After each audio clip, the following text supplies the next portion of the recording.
Hi everyone. Cleansing oil নিয়ে প্রচুর query ছিল, তো আমি ভাবলাম চলো আমার ঘটা করে আমার ভিডিও করা হচ্ছে না, হবেও না। আমি জাস্ট সালন থেকে ফিরলাম, মনে হলো যে আমি জাস্ট আমার যেটা জানানোর ইনফরমেশন আমি ইনফরমেশনটা শেয়ার করি। এবার আমি এক্সস্টেড দেখতে লাগছে কিনা কোনো যায় আসে না, কাজের পরিচয়টাই আসল।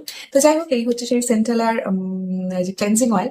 এবার আমি আনুয়া থেকে শুরু করে ক্লেয়ার্স থেকে শুরু করে মাল্টিপল ব্র্যান্ডের, খুব স্বাভাবিক, এমনি নর্মাল লোকজনই এত বেশি এক্সপেরিমেন্ট করে, সেখানে আমাদের তো প্রফেশন এটা। তো বেশ কিছু ব্র্যান্ড নিয়ে কাজ করি, স্টিল আমি দু তিনটে ব্র্যান্ড নিয়ে কথা বলবো। তার মধ্যেখানে আমি একে কেন চুজ করেছি, তার প্রধান কারণ হচ্ছে যে ও কোনো ব্রেকআউট দেয়নি আর আমার কোনো ফাঙ্গাল অ্যাকনি প্রবলেম হয়নি। এখন আমার একটা অ্যাকনি রয়েছে, এবার অয়েলি স্কিনকে খুব সুন্দরভাবে মেনটেন করতে হয়।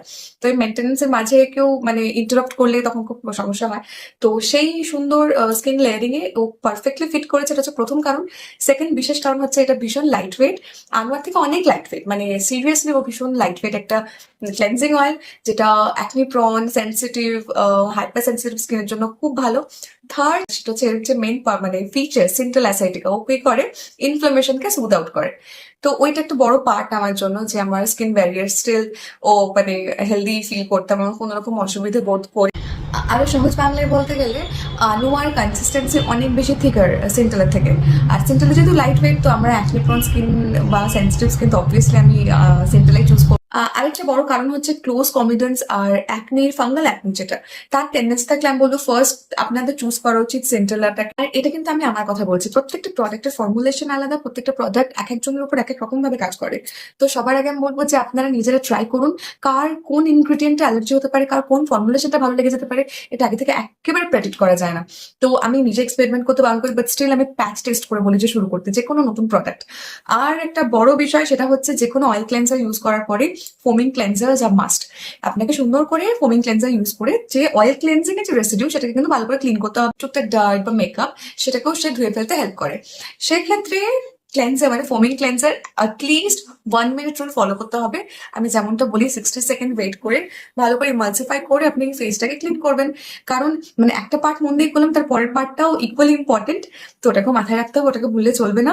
তাড়াহুড়ো থাকলে করবেন না, তবুও ভালো। কিন্তু খুব যত্ন যত্নের সাথে অয়েল ক্লেন্সার করলে তারপরে ফোমিং ক্লেন্সার মাস্ট, আর সেটাকেও সুন্দর করে ইমালসিফিকেশনের মাধ্যমে রিনস অফ করতে হবে। এবার সে তৃতীয় পর্যায়ে, সেটা হচ্ছে যে যখন আমরা রাব করবো না স্কিনে, অয়েল ক্লেন্সারটা যখন রাব করবো তখন তার কোয়ান্টিটিটা ম্যাটার করে।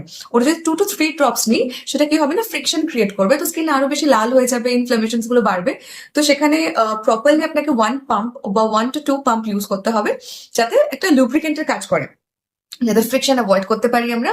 আর ওর যেটা কাজ মানে অয়েল এন্ড ডার্টকে মেল্ট করা আর ফেসকে ক্লিন করা, সেটা যাতে প্রপারলি করতে পারে, মানে যার যেটা পারপাস তাকে সে অ্যাকর্ডিংলি কাজ করতে কিন্তু আপনাকেও হেল্প করতে হবে, তবে পুরো জিনিসটা সুন্দরভাবে তার বেনিফিট গুলো আপনি মানে এনজয় করতে পারবেন।